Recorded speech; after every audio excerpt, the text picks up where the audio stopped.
یہ ذیشان کتاب، ذرا شک نہیں اس میں، یہ ہدایت ہے پرہیزگاروں کے لیے،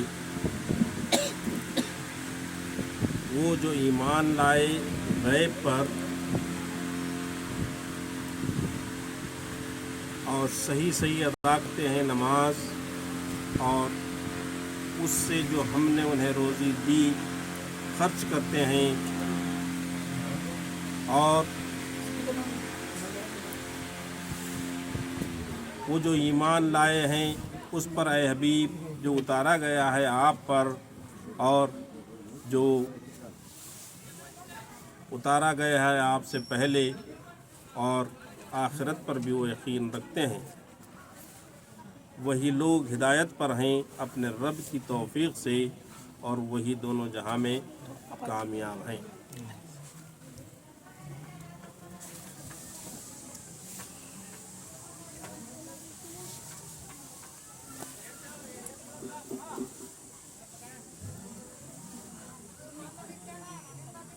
الف لام میم یہ حروف مقطعات ہیں۔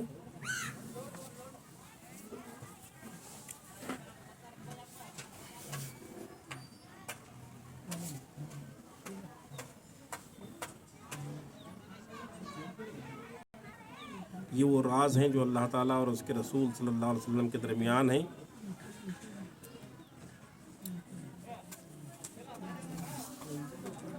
ان حروف کا صحیح مفہوم نبی کریم صلی اللہ علیہ وسلم جانتے ہیں اور اولیاء کاملین ان کو یہ علم بارگاہ رسالت سے عطا ہوتا ہے۔ بعض اوقات یہ حروف خود اپنے اسرار کو اولیاء کرام سے بیان کر دیتے ہیں۔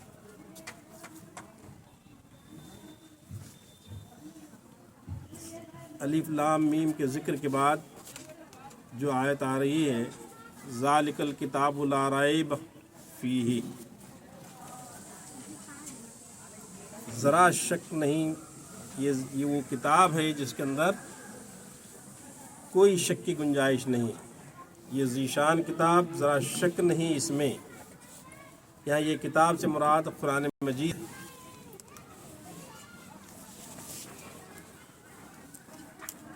اللہ تبارک و تعالیٰ فرما رہے ہیں کہ اس میں ذرا بھی شک نہیں ہے، یہ ہدایت ہے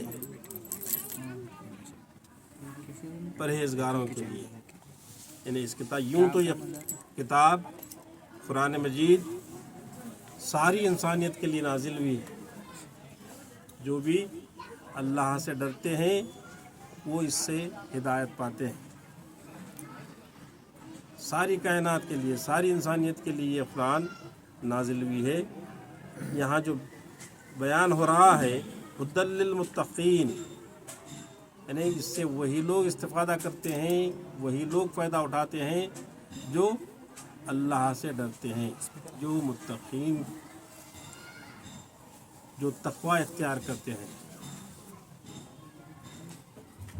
اب تقوی اختیار کرنے والے کون ہیں، ان کی صفات آگے بیان ہو رہے ہیں۔ الذین یؤمنون بالغیب، پہلی صفت جو تقوی اختیار کرنے والوں کی، جو اللہ تعالیٰ سے ڈرنے والوں کی، یہ ہے کہ وہ ایمان لائے ہیں غیب پر۔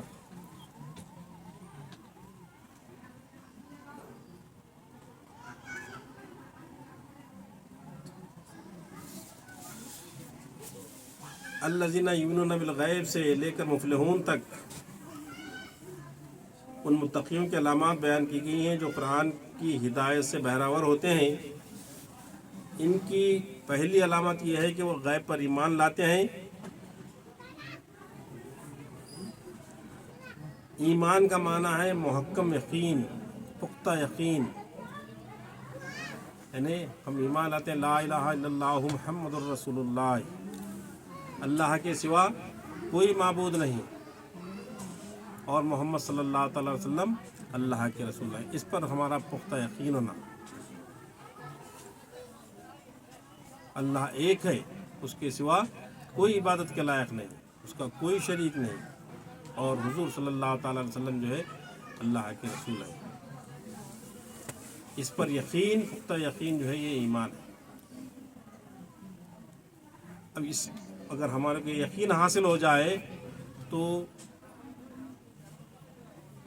کامیابی ہمارا مقدر بن جائے گی، برائیاں ہم سے دور ہوتی جائیں گی۔ ایک حدیث پاک ہے جس کو حدیث احسان بولا گیا کہ آ کر جو ہے حضرت جبرائیل علیہ السلام انسان کی شکل میں حضور صلی اللہ علیہ وسلم اور صحابہ کی مجلس میں آ کر بیٹھتے ہیں، بالکل قریب حضور صلی اللہ علیہ وسلم کے قریب آ کر بالکل گھٹنے سے گھٹنا جو ہے لگائے اتنا قریب بیٹھتے ہیں، بیٹھ کر جو ہے سوال کرتے ہیں یا رسول اللہ صلی اللہ علیہ وسلم ایمان کیا ہے؟ سب سے پہلے اسلام کیا ہے اس کے بعد ایمان کیا ہے، یہ دو سوالات رہتے ہیں. اس کے بعد تیسرا سوال جو ہے اس میں جو ہے اللہ تعالیٰ کے حبیب صلی اللہ علیہ وسلم فرماتے ہیں کہ ایمان لانا اللہ پر، اس کے فرشتوں پر، اس کے کتابوں پر، اس کے رسولوں پر، یوم آخرت پر. اسلام یہ ہے کہ لا الہ الا اللہ محمد رسول اللہ. پھر فرماتے ہیں کہ احسان کیا ہے. تو اس کے جواب میں آقا کریم صلی اللہ علیہ وسلم فرماتے ہیں کہ عبادت ایسی کرو گویا کہ تم اللہ کو دیکھ رہے ہو. اگر یہ کیفیت نہ پیدا کر سکو اندر اپنے، تو یہ تو کیفیت پیدا کرو کہ اللہ تمہیں دیکھ رہا ہے.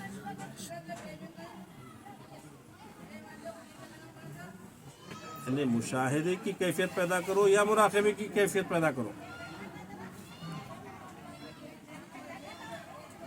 یہ اگر ہم کو یہ یقین ہو جائے کہ اللہ ہمیں دیکھ رہا ہے، یہ ہر وقت ہمارے ذہن میں رہے، ہر آن اگر رہے، تو ظاہر بات ہے کہ خود بخود ہم سے برائیاں دور ہوتے جائیں گے. کچھ کام کرنے سے پہلے آپ کو یہ خیال آ جائے کہ اللہ ہمیں دیکھ رہا ہے، تو آپ اس سے رکنے کی کوشش کریں گے، برائیوں سے رکنے کی کوشش کریں گے. اگر برا فعل کر رہے ہیں اور فوراً اگر آپ کو یاد آ جائے کہ اللہ ہمیں دیکھ رہا ہے، تو اسے رکنے کی. تو اس قسم کا یقین ہمارے اندر پختہ ہو جائے،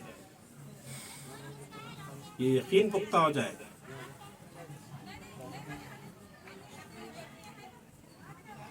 اس یقین کا نام جو ہے ایمان ہے. اور غیب ہر اس چیز کو کہتے ہیں جو ظاہری حواس کی رسائی سے بلند اور عقل کی سمجھ سے بالاتر ہو، جو ہمارے عقل میں نہ آئے. مثلاً وہی فرشتے، قیامت، جنت، دوزخ اور خود اللہ تبارک و تعالیٰ کی ذات پاک. یہ سب ایسی چیزیں ہیں جو نہ آنکھوں سے دیکھی جا سکتی ہیں اور نہ عقل سے سمجھی جا سکتی ہیں. ان کے جاننے کا فقط ایک ہی ذریعہ ہے، وہ ہے حضور صلی اللہ علیہ وسلم کی ذات. یعنی حضور صلی اللہ علیہ وسلم کے ذریعے ہی ہم کو یہ سب چیزوں کا علم ہوتا ہے. حتیٰ کہ اللہ کی معرفت بھی ہمیں اللہ کے حبیب صلی اللہ علیہ وسلم سے ہی حاصل ہوتی ہے.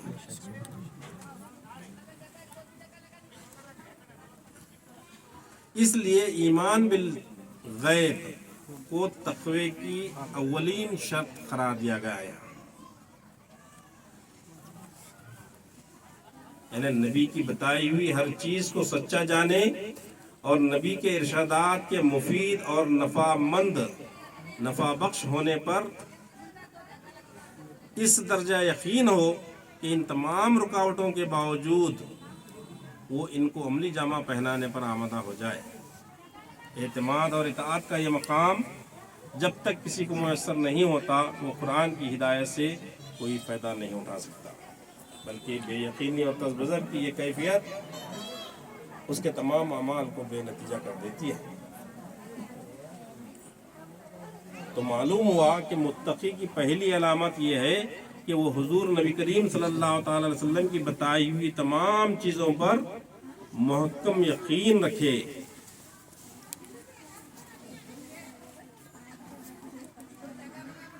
پھر ایمان بالغیب کے بعد جو دوسری صفت متقیوں کی بیان ہو رہی ہے وہ ہے وَيُقِيمُونَ الصَّلَاةَ، اور وہ صحیح ادا کرتے ہیں نماز. دوسری جو صفت بیان ہو رہی ہے متقیوں کی، جو اللہ سے ڈرنے والوں کی، اللہ سے تقوی اختیار کرنے والوں کی، نمبر ایک تو یہ ہوئی کہ وہ غیب پر ایمان رکھتے ہیں، اور دوسرا یہ کہ صحیح ادا کرتے ہیں نماز. یقیمون الصلاۃ، نماز کو قائم کرتے ہیں.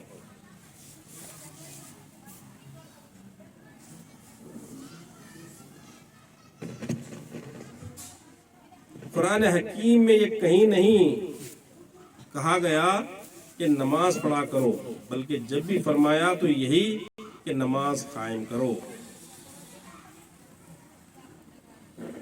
نماز قائم کرنے کا مطلب یہ ہے کہ نماز کو تمام حقوق ظاہری اور باطنی کے ساتھ ادا کرو۔ نماز کے ظاہری حقوق یہ ہیں کہ سنت نبی کے مطابق تمام ارکان بجا لائے جائیں، اور باطنی حقوق یہ ہے کہ خشوع و خضوع میں ڈوبا ہوا ہو اور احسان کی کیفیت طاری ہو، یعنی یا مشاہدے کی کیفیت یا مراقبے کی کیفیت۔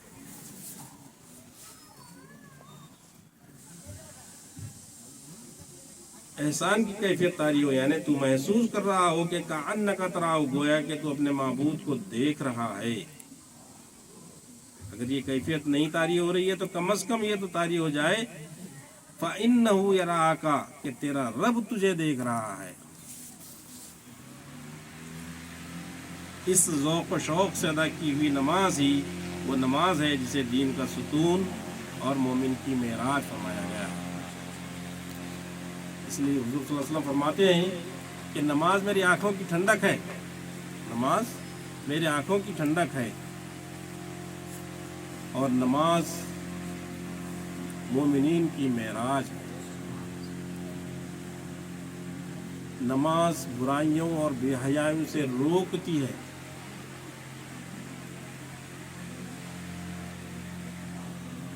یعنی معراج کیا ہے؟ اب معراج کو کہتے ہیں، حضور صلی اللہ علیہ وسلم کو معراج ہوئی۔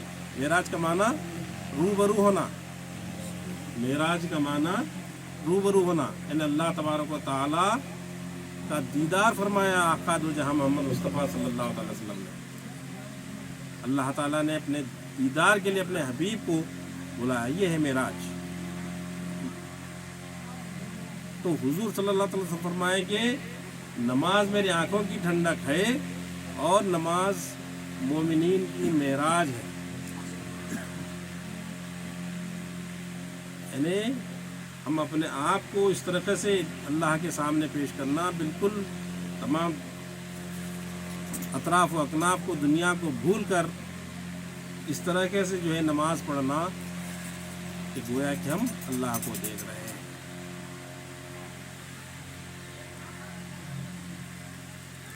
ایک حدیث پاک ہے کہ اللہ کے حبیب صلی اللہ علیہ وسلم فرماتے ہیں کہ میں اللہ کے نور سے ہوں اور ساری کائنات، سارے انسان میرے نور سے۔ تو بالغیب میں یہ بھی ہمیں یقین ہونا چاہیے کہ جو ہے ہم کو اللہ تبارک و تعالیٰ نے ہم کو نور سے پیدا فرمایا ہے۔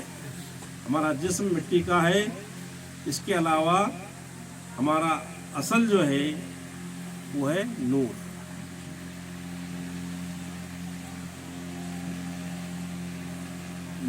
نور کو دیکھنے کی کوشش کریں گے، نور کو دیکھے گا تو وہ معراج ہے۔ تو اس لیے نماز کے اندر وہ کیفیت ہمیں حاصل ہونا ہے۔ جب وہ کیفیت حاصل ہوگی تو ڈیفینیٹلی جو ہے وہ نماز ہم کو ہر برائی سے، ہر کیا بولتے ہیں غلط کام سے جو ہے ہمیں کو روکے گی، اور وہ نماز معراج ہے، یعنی ہم روبرو ہو جائیں گے۔ تو اس لیے جو ہے غیب کے بعد جو دوسری صفت بیان کی، پہلی صفت جو بیان کی گئی اللہ تبارک و تعالیٰ غیب پر ایمان لانے کے بعد جو جس صفت کا ذکر فرما رہا ہے وہ ہے نماز کو قائم کرنا۔ نماز کو قائم کرنا اپنے تو نماز میں معرفت حق ہم کو حاصل ہو جائے، جو ہماری پیدائش کا مطلب ہے، ہمارے پیدائش کا مقصد ہے۔ اللہ تبارک و تعالیٰ فرمایا کہ ہم نے نہیں پیدا فرمایا جن و انس کو مگر اپنی عبادت کے لیے، اپنی پہچان کے لیے۔ یہ کیفیت ہم کو لائے تو جو ہے یہ معاملات ہمارے طے ہوتے ہیں۔ اسی لیے یہ نماز کی اتنی اہمیت ہے کہ اس لیے فرمایا اللہ تبارک و تعالیٰ نے کہ یہ ان لوگوں کے لیے ہدایت ہے، یہ کتاب جو متقی ہیں، جو اللہ تبارک و تعالیٰ سے ڈرتے ہیں۔ اور ان کی کیا صفات ہیں